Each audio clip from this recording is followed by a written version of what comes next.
Assalamualaikum warahmatullahi wabarakatuh. Hai adik-adik semua, kembali lagi dengan kakak di Lisvika Channel.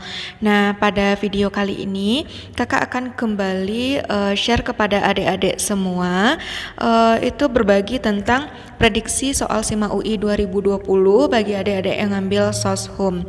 Nah, untuk video kali ini kakak akan bahaskan prediksi soal SIMA UI 2020 untuk mapel sejarah. Oke, langsung saja kita lihat untuk soal yang pertama. Nah, untuk soal yang pertama ini bicara tentang pernyataan sebab akibat. Nah, kita lihat dulu untuk soalnya. Untuk pernyataan 1, katanya Soekarno dan Hatta memberikan mandat mendirikan pemerintahan darurat Republik Indonesia atau PDRI pada periode 22 Desember 1948 sampai 13 Juli 1949 ini kepada Mr. Syarifuddin Prawira Negara. Nah, alasannya pembentukan PDRI ini dilakukan untuk menunjukkan kepada dunia bahwa TNI masih ada dan masih mampu mengamankan wilayah serta pemerintahan Indonesia. Nah, ini untuk soal nomor 1 jawabannya adalah C, dimana kalau opsi yang C itu artinya pernyataan pertamanya benar, sedangkan yang keduanya salah. Nah, alasan pendukung untuk jawaban kenapa kita ngambil jawaban yang C itu adalah di sini kakak jelaskan kembali, ingatkan lagi kembali kepada adik-adik semua bahwa serangan yang dikenal dengan serangan umum 1 Maret 1949, nah itu merupakan bukti kepada dunia bahwa TNI masih ada, lengkap dengan TNI dan pemerintahannya. Nah, itu dia ya. Itu jawaban pendukung untuk soal nomor 1. Nah, sekarang kita lihat untuk soal yang kedua. Untuk soal yang kedua, salah satu fungsi penting gerakan masyarakat sipil yang berkembang seiring dengan reformasi tahun 1998 di Indonesia adalah memberikan advokasi. Nah, advokasi artinya adalah jawaban yang tepat itu adalah opsi yang A. Nah, kenapa kita ngambil opsi yang A? Kakak ingatkan lagi materinya kepada adik-adik semua. Nah, advokasi itu adalah aksi strategis yang ditunjukkan untuk menciptakan kebijakan publik yang bermanfaat bagi masyarakat atau mencegah munculnya kebijakan yang diperkirakan dapat merugikan masyarakat. Nah, itulah jawaban pendukung untuk soal yang kedua. Next, kita lihat untuk soal yang ketiga.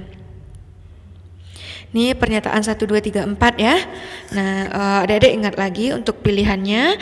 Kalau kita ngambil jawaban yang A artinya pernyataan 1, 2, 3 benar. Kalau kita ngambil B artinya 1, 3 benar.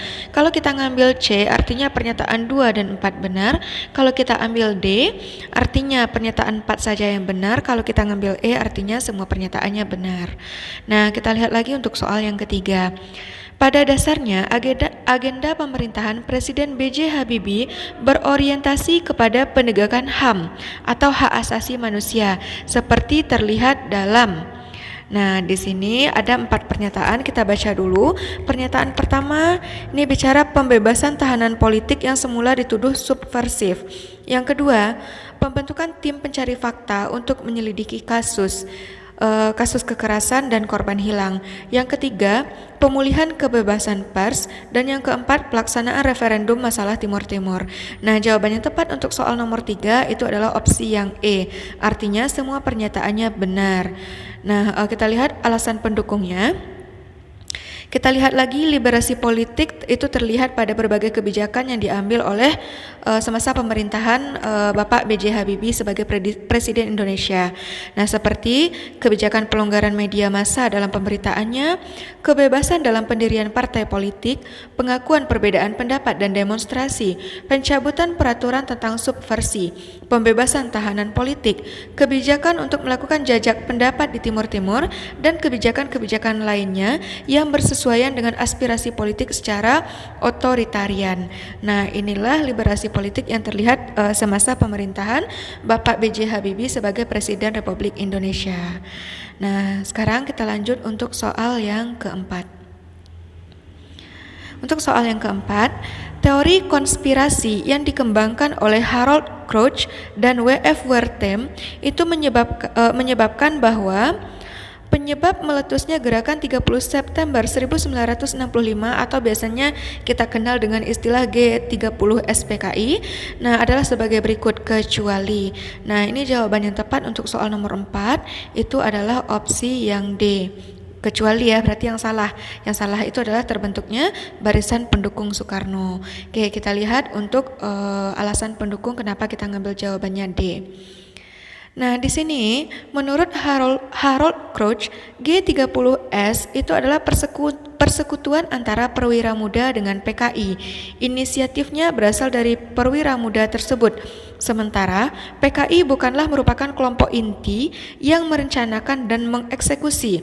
Nah, sedangkan menurut W.F. Wertham, G30S itu adalah konspirasi Soeharto dengan teman-temannya, yakni ada Latif, Syam, dan Untung. Nah, di mana Untung di sini merupakan tim inti dari gerakan 30 September. Nah, beberapa pimpinan PKI itu terlibat karena ditipu oleh Syam dan kelompok atau komplotan perwira anti PKI yang ingin menghancurkan PKI dan menggulingkan pemerintahan semasa Soekarno. Nah, inilah pendukungnya ya adik-adik. Kemudian kita lanjut untuk soal berikutnya, soal yang kelima. Nah, pernyataan sebab akibat lagi. Nah, di sini katanya bicara pemilu. Pemilihan umum tahun 1955 ini adalah yang diselenggarakan pertama kali sejak Indonesia merdeka, itu merupakan pemilihan umum yang demokratis. Nah, sebab partai politik peserta pemilu tahun 1955 itu dia memiliki media massa sendiri-sendiri seperti Suluh Indonesia milik PNI, Harian Rakyat milik PKI, Harian Abadi milik Nahdlatul Ulama, sehingga dapat menjamin suatu pemilihan yang demokratis. Nah, di sini jawaban yang tepat untuk soal nomor 5 itu adalah opsi yang C. Opsi yang C artinya pernyataan satunya benar, pernyataan duanya salah. Oke, kita lihat untuk pernyataan satu di sini kan benar. Nah, di sini didukung dengan secara umum pemilu Indonesia itu yang pertama kali itu terjadi tahun 1955. Nah, ini merupakan pemilu yang demokratis. Nah, saking demokratisnya sampai diikuti oleh 172 kontestan partai politik dengan 4 besar partai politik saat itu, yaitu ada PNI, Masyumi, NU, dan PKI. Sedangkan pernyataan 2 itu salah. Kenapa salah? Nah, ini jawaban yang tepatnya itu adalah Suluh Indonesia itu benar milik PNI. Harian Rakyat juga benar milik PKI. Namun Harian Abadi itu harusnya adalah milik Masyumi. Nah, itulah jawaban pendukung untuk soal yang kelima. Nah, sekarang kita lanjut untuk soal yang keenam. Masih bicara sebab akibat. Nah, kita baca soalnya terlebih dahulu. Tampilnya berbagai kesatuan aksi pelajar, mahasiswa dan pemuda itu pada tahun 1966 itu menunjukkan bahwa mereka peduli terhadap masalah bangsa dan negara dengan cara mereka sendiri. Sebab pemerintah tidak kunjung tegas menyelesaikan masalah politik yang berkembang pada waktu itu, sehingga perlu kekuatan ekstra jalanan seperti demonstrasi dan sebagainya. Nah, untuk nomor 6 ini jawabannya adalah yang A. Artinya pernyataan satu benar, alasan juga benar, dan ada hubungan sebab akibat antara kedua pernyataan ini. Nah, ini kita lihat lagi untuk pendukungnya. Nah, pada tahun 1965 dan 1966, pemuda dan mahasiswa Indonesia ini banyak sekali terlibat dalam perjuangan yang ikut mendirikan Orde Baru pada saat itu. Nah, gerakan ini dikenal dengan istilah Angkatan 66 yang menjadi awal kebangkitan gerakan mahasiswa secara nasional. Sementara sebelumnya gerakan mahasiswa itu masih bersifat kedaerahan. Nah, gerakan ini berhasil membangun kepercayaan masyarakat untuk mendukung mahasiswa dalam menentang komunis. Nah, inilah alasan pendukung untuk jawaban yang keenam. Sekarang kita masuk untuk soal yang ketujuh. Ini pernyataan 1, 2, 3, 4 ya. Nah, untuk soalnya, para pejabat dinasti Han itu diajarkan untuk menghormati ajaran sang filsuf agung Cina yaitu Konghucu. Ajaran yang harus dipahami oleh pejabat-pejabat dinasti Han itu terkait dengan, untuk pernyataan pertama itu terkait bagaimana memperlakukan orang tua dengan baik. Pernyataan yang kedua, bagaimana memperlakukan kaum jompo dengan baik. Yang ketiga, bagaimana menghormati orang lain dengan baik. Dan yang keempat, bagaimana menghormati raja dengan bijaksana. Nah, untuk soal nomor 7, jawaban yang tepat itu adalah opsi yang E. Artinya, semua pernyataannya benar. Nah, alasan pendukung kenapa kita ngambil jawaban E untuk soal nomor 7. Nah, di sini kakak jabarkan. Nah, di sini ada 5 hubungan sosial atau diistilahkan juga dengan istilah wulun ya dalam ajaran Konghucu. Nah, jadi 5 ajaran Konghucu itu yang pertama itu ada mengajarkan kepada kita semua bagaimana hubungan antara pimpinan dan bawahan, bagaimana hubungan antara seorang suami dengan istri, hubungan antara orang tua dengan anak, hubungan antara kakak dengan adik, dan hubungan antara kawan dan sahabat.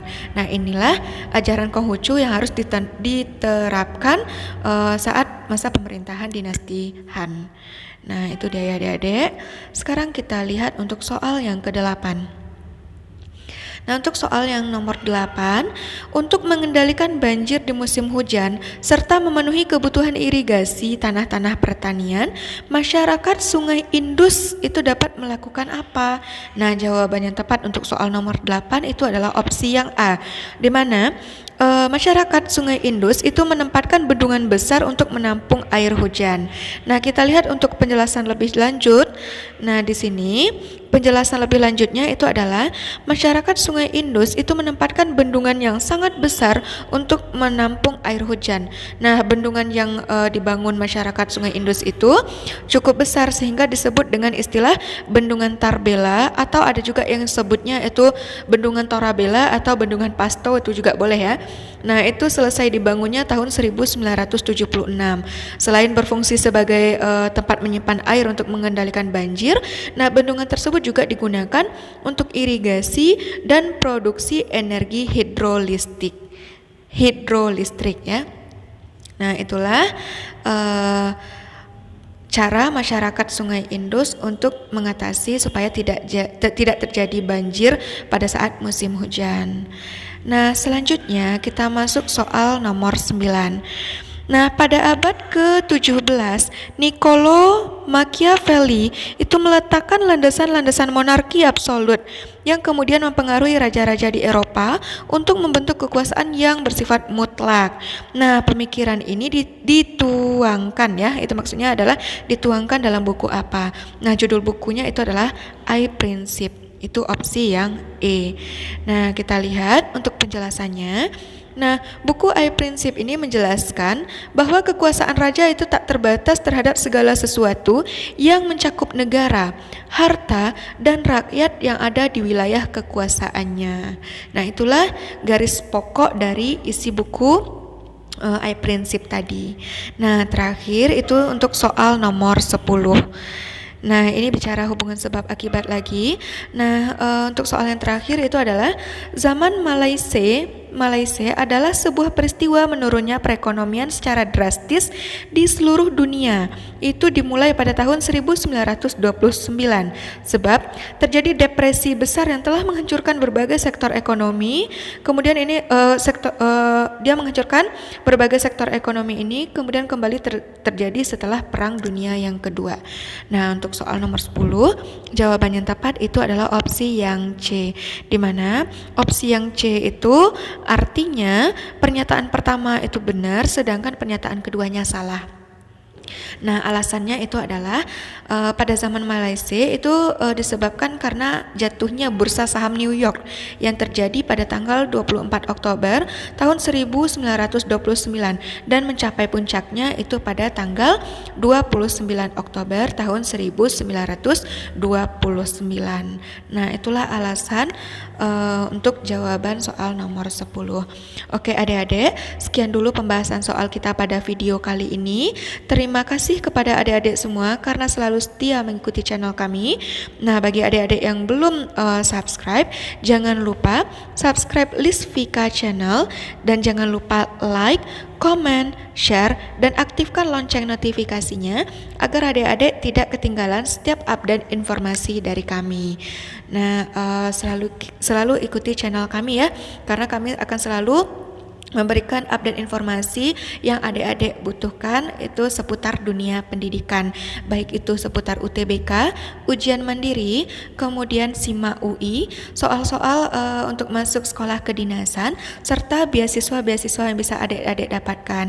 Nah, kami juga memberikan soal-soal serta pengetahuan materi konsep itu untuk bagi adik-adik yang duduk di bangku SMP dan bangku SMA, baik itu yang jurusan IPA ataupun yang jurusan IPS. Nah, semoga dapat membantu adik-adik semua yang masih melaksanakan pembelajaran secara daring dari rumah ya. Oke adik-adik, sekian dulu video kita kali ini. Semoga bermanfaat untuk adik-adik semua. Oke, kakak tutup dengan Assalamualaikum warahmatullahi wabarakatuh.